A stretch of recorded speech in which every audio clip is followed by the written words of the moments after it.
بازونه د کاونټرو په دکان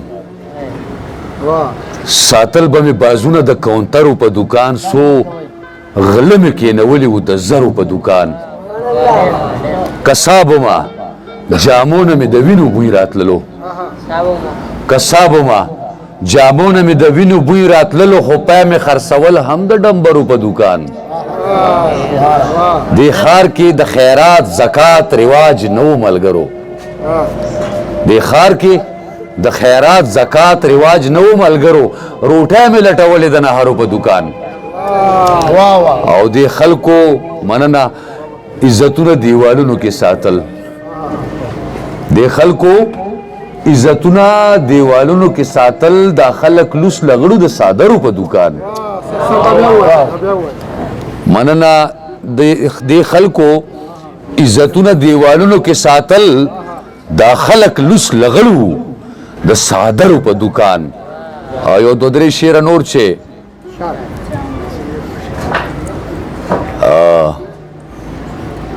دا د سود پیسو کې یو وجی صاحب دی چې سخات وباسي د سود پیسو کې یو وجی صاحب دی چې سخات وباسي دا خلک ګوره د ډمبرو نه هم شات وباسي د سود پیسو کې یو وجی صاحب دی چې سخات وباسي دا خلک ګوره د ډمبرو نه هم شات وباسي او په داسې ملک کې مې ګزران دی چې تپوس مه کوه شتمن خیرات غواړي غریب پکې زکات وباسي مهرباني په داسې ملک کې مې ګزران دی مولانا صاحب چې تپوس مه کوه شتمن خیرات غواړي غریب پکې زکات وباسي نو محبوب صاحب ستاسو اجازت دی چې یو دوه درې شعر ووایم چې دا هر څه فضل کریم صاحب دا هر څه په دې هر څه کې شاربل دی او که نه دی دا هر څه په دې هر څه کې شاربل دی او که نه دی ثواب ګناه په یو تله تلل دی او که نه دی چې غل پکې بادشاه شي او قاضي پکې دلال چې غل پکې بادشاه شي او قاضي پکې دلال په داسې نظام ګوته یې ښودل دي او که نه دی چې خویندو عزت ته چې د خویندو میندو هر وخت خطر وي عزت ته چې د خویندو میندو هر وخت خطر وي خطر ته په ګډا غاړې وتل دي او که نه دي او اجونو والا څنګه دی چې تنده د هوس ماته کې څوک په وړو جنو چې تنده مولانا صاحب د هوس ماته کې څوک په وړو جنو نو دا بیا سریعام سنګسارول دي او که نه دي چې تنده د هوس ماته کې څوک په وړو جنو نو دا بیا سریعام سنګسارول دي او که نه دي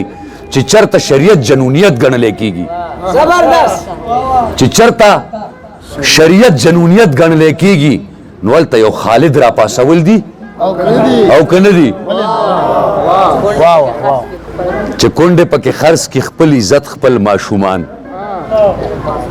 چې کونډې پکې خرڅ کړي خپل عزت خپل ماشومان نو هلته یو عمر بیا خوښول دي او که نه دي نو هلته یو عمر بیا خوښول دي او که نه دي او مولا چې د فرقو په بلاګانو کې راګیر وي بیا به څه کوو مولا چې د فرقو په بلاګانو کې راګیر وي وحدت بیا جماعتونو ته راوړل دي او که نه دي د وخت څپېړې که هر څو مې غېږ کې ونغښتلې او خپلې نیستی لکه مې سره او سڼه ډېره وکړه بدو حالاتو نه به داسې بې وسی راښکلم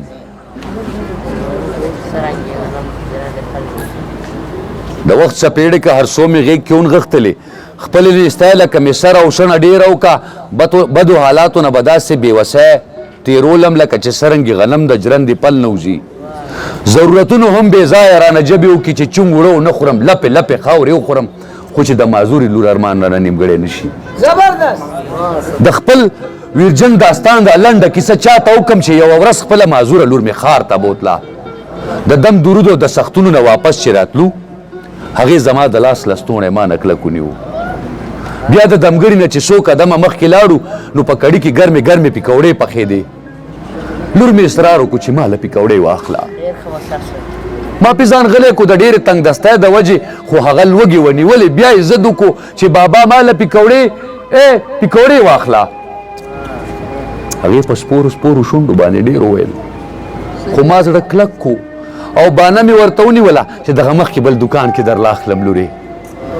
هغې به شاته کته او ما به مخکې راښکا د غریبۍ مېرمنه واخلم د نیستی مېرمنه سړی به خپل بچي ته وسوځي په سرو سکروټو چې د خوراک هوټل به راغلو ما به لور په غېږ کا او سمدستي به مې په مخ ورته څادر واچو ولې چې هر هوټل کې سیخ کباب چرګان ځوړندو او د بېوسی سپي ما پسې په ټوله لار غپېده او بدې ورځې راته لاره چېرته نه پرېښوده د ډېرې ستړې نه مې هم له غېږې نه کوزوله چې چېرته لاره کې څه ونه ګوري او نه غواړي خو څو لازې پسې څادر د مخ نه لرې کړلو او ناڅاپي یو دکان کې په ګوډی نظر شو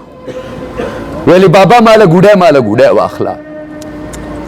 که مې هر څو ورته بانې وکړې ما ورټله